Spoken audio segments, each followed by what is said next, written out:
सभी का स्वागत है और मैं हूं आपके साथ भारती लोधी। आइए बढ़ते हैं आज की खास खबर की ओर। ऑल इंडिया मुस्लिम त्योहार कमेटी ने आलमी तबलीगी इज्तिमा को लेकर उठ रही आपत्तियों पर कड़ी प्रतिक्रिया जताई। कमेटी के संरक्षक शमसुल हसन ने कहा कि इज्तिमा जैसे धार्मिक आयोजन पर उंगली उठाने वाले पहले अपने गिरेबान में झांके। उन्होंने कहा कि ऐसे बयान समाज में नफरत फैलाने और प्रदेश की गंगा जमुना तहजीब को नुकसान पहुंचाने का काम कर रहे हैं। शमसुल हसन ने मुख्यमंत्री से मांग की कि गंगा जमुना तहजीब को बिगाड़ने वाले चंद्रशेखर जैसे लोगों के खिलाफ जल्द से जल्द कानूनी कार्रवाई की जाए। कमेटी के प्रदेश अध्यक्ष तनवीर कुरैशी और मीडिया प्रभारी मोहम्मद आरिफ ने भी इस मौके पर कहा कि सरकार को ऐसे लोगों पर सख्त कार्रवाई करनी चाहिए जो धार्मिक सौहार्द को भंग करने की कोशिश कर रहे हैं। उन्होंने कहा कि प्रदेश की शांति और एकता बनाए रखने के लिए नफरत फैलाने वाले तत्वों पर तत्काल प्रभाव से अंकुश लगाया जाना जरूरी है। कमेटी के पदाधिकारियों ने सरकार से अपील की कि वह प्रदेश की गंगा जमुना तहजीब की रक्षा के लिए दृढ़ संकल्प दिखाएं और नफरत फैलाने वालों को बख्शा ना जाए। रामेश्वर शर्मा हो या हिंदू संगठन के जो चंद्रशेखर तिवारी हैं, उन्होंने इज्तिमा को लेकर सवाल उठाए हैं, क्या कहेंगे? नहीं, इसमें एक सवाल उठाने वाले का स्तर क्या है पहले तो ये देखा जाएगा। क्या स्तर है उनका? एक संस्था चलाने वाला इत्तेफाक से धोखे से एक पूज्य और सम्मानित संस्था का अगर अध्यक्ष बन जाता है तो उसको अपनी भाषा में बदलाव लाना चाहिए।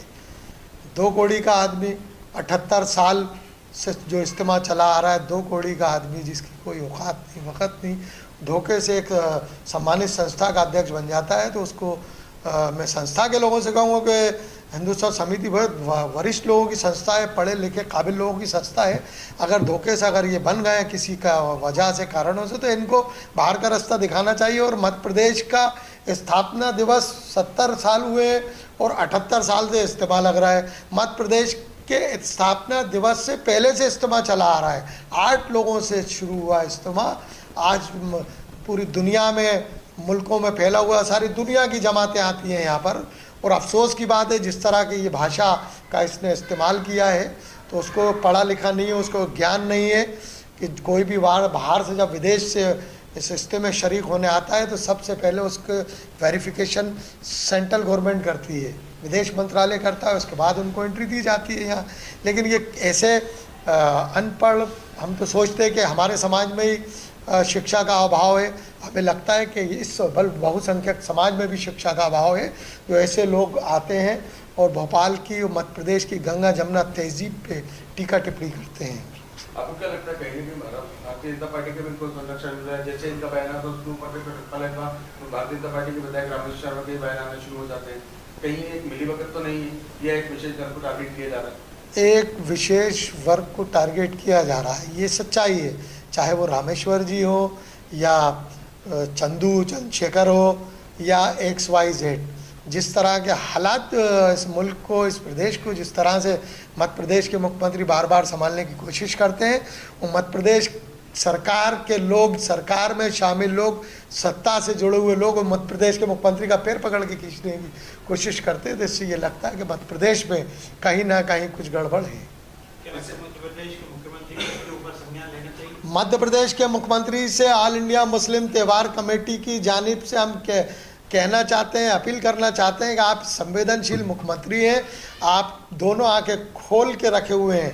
तो मैं चाहता हूं कि ऐसे लोगों को जो हमारी शांति व्यवस्था को जो भंग करने की बात करते हैं और विदेशी जो हमारे यहाँ मुल्क से बाहर से लोग यहाँ आते हैं जमातों में, उनके लिए आप शब्दों का इस्तेमाल करते हैं, ऐसे लोगों पर प्रतिबंधात्मक कार्रवाई कर जेल भेजा जाना न्यायोचित होगा। ऐसे लोगों को तत्काल गिरफ्तार करना चाहिए जिससे कि हमारी मध्य प्रदेश की और भोपाल की और देश की गंगा जमुना तहजीब जो बनी रहे। इस प्रकार के बयानों से क्या मध्य प्रदेश में खतरा नजर आ रहा है? नहीं, खतरा तो मध्य प्रदेश में कोई भी नहीं है, लेकिन ऐसे लोगों से आपसी मनमुटाव ज़रूर सामने आते हैं जिससे कि खतरा तो उत्पन्न नहीं होगा, जूते लगा के जेल चले जाएंगे। तो मेरी तो मांग है मध्य प्रदेश के माननीय मुख्यमंत्री से कि ऐसे लोगों को जिनको शिक्षा का ही ज्ञान नहीं है, क्या बोल रहे हैं, क्या सुन रहे हैं, ऐसे लोगों को तो जूते मार के जेल का रास्ता माननीय मुख्यमंत्री को खुद दिखाना चाहिए।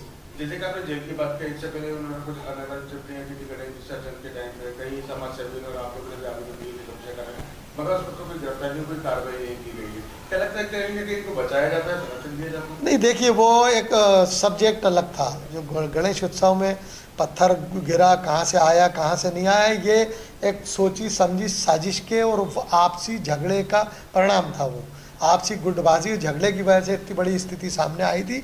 लेकिन समय रहते पुलिस की मैं प्रशंसा करूंगा कि भोपाल पुलिस ने समय रहते उस बड़े उपद्रव को संभाल कर जिस तरह से उसमें खात्मा लगाया, जिस तरह उसको पब्लिकली जाहिर करा कि सब नकली लोग थे, फर्जी लोग थे। वो जितने विवाद की स्थिति निर्मित हुई थी, ये फर्जी लोगों द्वारा की। तब भी चंद्रशेखर तिवारी जी का बयान आया था, उनके खिलाफ आवेदन करते, शायद अगर उस टाइम पे कोई कार्रवाई की थी, शायद इस समय वो इस्तेमाल नहीं, कार्रवाई में आपके चैनल के माध्यम से वही तो कह रहा हूँ, कार्रवाई क्यों नहीं की जाती। अगर समय रहते ऐसे उपद्रवियों पर कार्रवाई नहीं की गई तो यकीनन भोपाल का माहौल ख़राब होता है, हमारी गंगा जमुना तहजीब खंडित होती है। और जो शिक्षित लोग हैं, पढ़े लिखे लोग हैं, काबिल लोग हैं, धार्मिक प्रवृत्ति के लोग हैं, वो ऐसे लोगों से दूरी बनाना पसंद करते हैं। मेरा ऐसा मानना है। मैं आपके तमाम चैनलों के माध्यम से ये कहना चाहता हूँ कि अविलंब ऐसे लोगों को, मध्य प्रदेश के माननीय मुख्यमंत्री को इनको रोक लगाना चाहिए, गिरफ्तार करना चाहिए और इन पर प्रतिबंधात्मक कार्रवाई की जाना बहुत ज़रूरी है। जैसे कि चंद्रशेखर तिवारी का भी जो बयान आया है, तो मैं उनसे सिर्फ कहना चाहूँगा कि उनका कहना ये है कि पासपोर्ट की जांच की जाए, ठीक है ना। तो जो जिस मुल्क से आता है उसका पासपोर्ट बनता है, पूरी जांच होती है, उसके बाद ही आ पाता है यहाँ पर। और इस्तीमे के अंदर साहब जितनी भी जो बात होगी, बयान होंगे उनकी वो रिगार्डिंग किया है। तो ईंट खेली से लेके और अपने भारत टाकिस तक, भोपाल टाकिस तक, यहाँ पर सब जगह माइक रखते हैं, पूरे इस्तीमे की पूरे बयान लोग सुनते हैं। क्या उनको सुनाई नहीं देता? और मैं उनको दावत देता हूँ 4 दिन की, 4 दिन के लिए वहाँ इस्तीमे में ठहरें क्या, और बयान सुने क्या तकरीर की जाती है और क्या बात की जाती है, तब उनकी समझ में आएगा।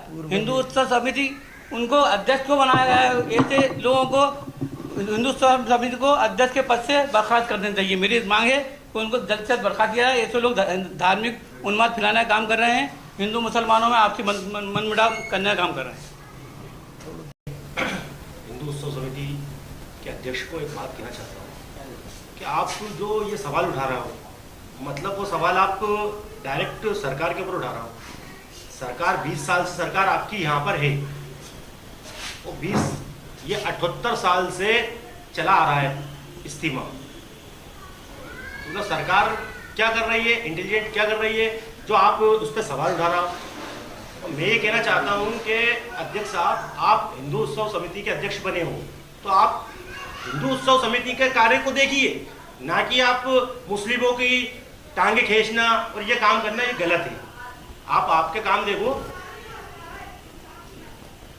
फिलहाल के लिए इस खास खबर में इतना ही। देश विदेश की तमाम बड़ी खबरों को जानने के लिए देखते रहें हेडलाइन 24 न्यूज। नमस्कार।